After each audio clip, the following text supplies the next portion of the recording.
Jadi, penjahat kerah putih itu mendatangi kamu itu bukan di tempat-tempat yang aneh-aneh. Misalnya, pelatihan kewirausahaan di desa-desa, di sekolah-sekolah, di kuliah-kuliah, nggak akan. Mereka akan ngelihat casing kamu itu seperti apa. Yang jelas, penjahat kerah putih itu maksudnya dua orang. Ya, pertama, ya orang OKB, orang-orang baru kaya seperti itu, case kerasnya itu banyak.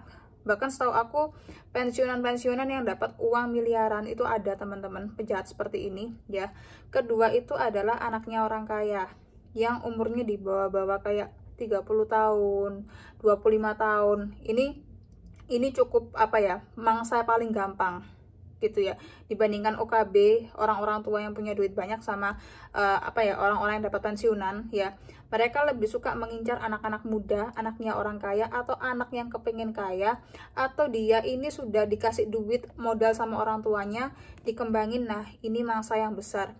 Mostly penjahat kerah putih itu manfaatkan anak-anak seperti ini ya, anaknya pejabat, anaknya pemilik pabrik, anaknya let's say like anaknya orang-orang 1% Indonesia gitu ya guys ya, investor, anak-anaknya orang terkenal, anak-anaknya artis, itu pasti adalah mangsa penipu-penipu kerah putih seperti ini ya. Bahkan orang-orang kayak anak-anak muda yang tiktokers, youtubers atau apa gitu ya, ini gampang banget dideketin sama oknum-oknum kayak apa tuh namanya, insurance, MLM, and then apa ya, join telemarketing seperti itu ya. That's why pemuda Indonesia gampang banget boncos duitnya karena sering banget dideketin sama orang-orang seperti ini ya. Aku pertama kalinya datang ke acara itu umur, tapi masih dalam satu payung perusahaan itu let's say bapak motivator gitu ya guys ya. Tapi motivatornya ini alhamdulillah nggak menipu ya, nggak menipu. Tetapi orang-orang yang pernah sekolah di orang ini itu nggak tahu kenapa jadi gila. Maksudnya gilanya bukan gila pintar gitu ya, gila Elon Musk gitu ya, enggak. Gilanya itu emang gilanya nipu, teman-teman ya. Nipu, manipulatif, NPD, narsistik ya. Baru terkenal di kalangan dia doang, sebagai komunitas pebisnis aja udah sombong gitu ya. Terus bohong, terus juga mereka kadang-kadang mesum. Ya, aku menjumpai orang-orang seperti itu ya. Nah, itu adalah di sebuah camp remaja. Camp remaja itu aku umur 12-13 tahun ya, masih kecil banget ya. Nah, itu aku dididik untuk yang namanya bangun pagi tanpa alarm, kenalan sama orang, percaya diri gitu ya guys ya. Nah, tipikal sekolah aku tuh dulu sekolah negeri, makanya nggak relate dengan apa yang dibicarakan di dalam kayak konferensi ini gitu ya. Nah, karena nggak relate, aku kena bully, teman-teman. Terlalu percaya diri, terlalu terlalu sigap seperti itu ya.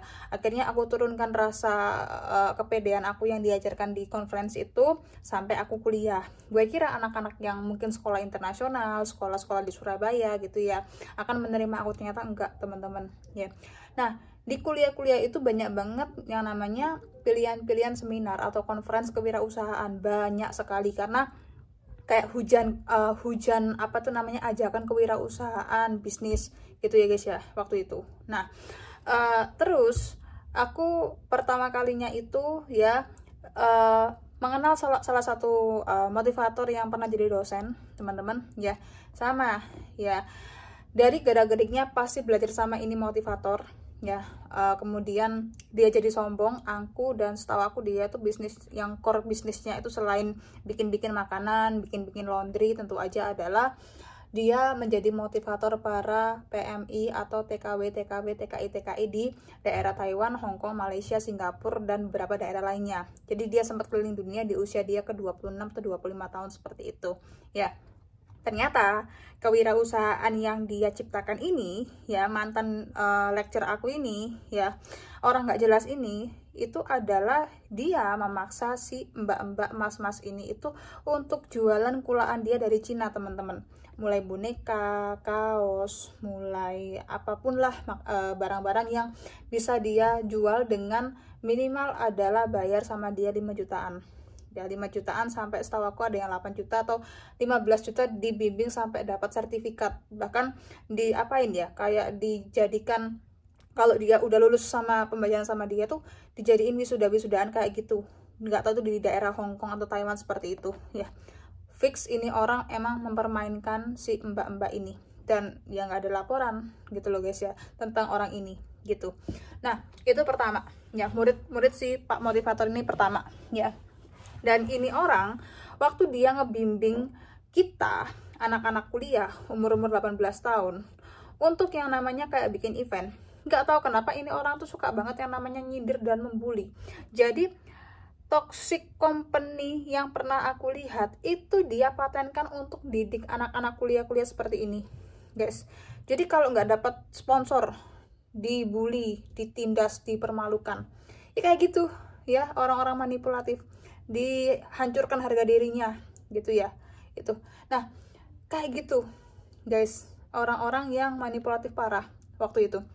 Nah setelah itu ya bagaimanapun aku pasti minta orang tua, terus kemudian barter sana sini, pokoknya yang sama dengan harga sponsor minimal satu orang itu berapa juta targetnya gitu ya. Akhirnya aku diterima gitu loh. Tapi nggak tahu kenapa ini orang ngilang, dan ya ajaran-ajaran dia yang ngepres orang, yang 4 orang itu dipakai sama teman-teman aku, mantan teman-teman aku lah, mantan partner aku tuh, untuk kalau punya karyawan harus dibegitukan teman-teman ya.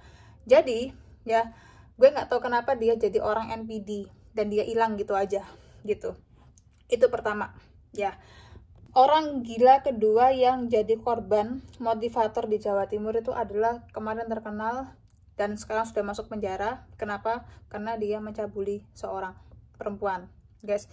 Yang dia cabuli itu bukan hanya seorang perempuan biasa yang mbak-mbak yang kerja gitu ya, tapi anak-anak kecil, yatim piatu, dan sekolah di yayasan dia ya. Kalian tahu ini orang dari Batu, dari Malang ya.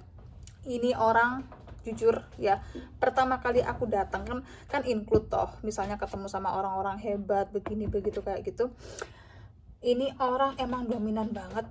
Dia apa ya, orang Jawa Timur yang cukup keras pendiriannya teman-teman, kayak dendam terhadap masa lalu ya. Terus dia suka flexing punya rumah puluhan miliar di daerah maybe let's say kayak Citraland, Gera Family kayak gitu ya. Anak-anaknya semua kuliah, bahkan kehidupan orang ini tuh difilmkan, sampai difilmkan teman-teman ya. Nah ini orang kemudian ya cerita dulu itu memang bikin MLM ya, bikin MLM dari Singapura.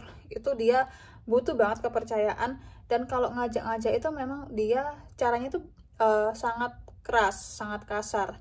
Bahkan dia berani yang namanya pay duluan itu member supaya kita bisa mau join sama dia gitu loh.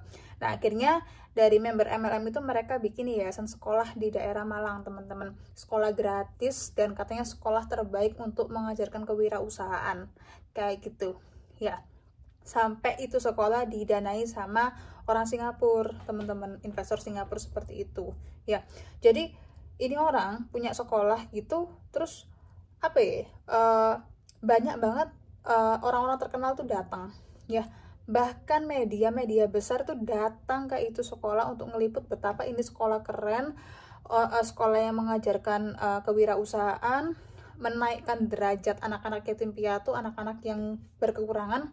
Bahkan anak-anak ini itu sampai diajak liburan ke luar negeri, ke Eropa. Aku aja umur belasan tahun tuh nggak pernah ke Eropa teman-teman ya. Umur 20-an tahun awal aja nggak pernah ke Eropa. Aku akhir tahun umur 20-an tuh ke Eropa ya guys ya. Itu gue sampai salut ini orang gitu ya. Ini gila banget sih ini orang, baik, gila baiknya, gila kerennya kayak gitu. Dan tahu nggak sih, itu ternyata pencucian duit guys. Bahkan anak-anak ini gue baru tahu ya, kok bisa ya dia punya budget untuk yang namanya memberangkatkan ini anak-anak ke luar negeri. Ini anak-anak ternyata nggak sekolah di yayasan itu guys. Itu anak-anak ya direkrut hanya untuk ngegedein tempak. Jadi yayasan itu tuh seolah-olah sekolah, seolah-olah kayak tempat penampungan yatim piatu, punya hotel lah, punya kayak teater panggung, punya kayak apa ya, kayak pondok pondok-pondok agama kayak gitu, kolam ikan, tempat rekreasi anak-anak kecil. Si anak-anak yatim piatu dan miskin ini dipekerjakan 1 minggu 5 hari kerja, terus beberapa hari itu cuma sekolah ya. Bahkan mereka juga melakukan manipulasi ujian nasional seperti itu. Jadi anak-anak ini tuh nggak dididik jadi anak-anak yang bagus secara skill, tapi diperbudak teman-teman. Bahkan yang aku tahu ya, anak-anak ini tuh kalau misalnya capek, males, dipukulin, dibentak-bentak, dan dibully sama kakak senioritasnya seperti itu ya. Loh, sama ini, sama seperti mantan dosen aku ini, mantan lecturer aku ini gitu ya. Caranya itu apa ya, untuk menghukum orang, untuk mendapatkan target itu adalah diperas orang-orang yang kelihatannya lemah, kelihatan introvert. Orang motivator tuh kan nggak suka orang-orang introvert ya, kayak gatel, lu kenapa sih nggak terbuka atau apa seperti itu kan, kayak gitu orang-orang motivator ya guys ya. Jadi caranya tuh seperti itu ya. Bahkan anak-anak ini ya diajak korupsi, diajak apa ya, berbohong gitu loh. Jadi wah, itu sumpah gila sih, apa tuh namanya, orang sukses tapi ternyata caranya manipulatif dan mencuci duit banyak seperti itu ya.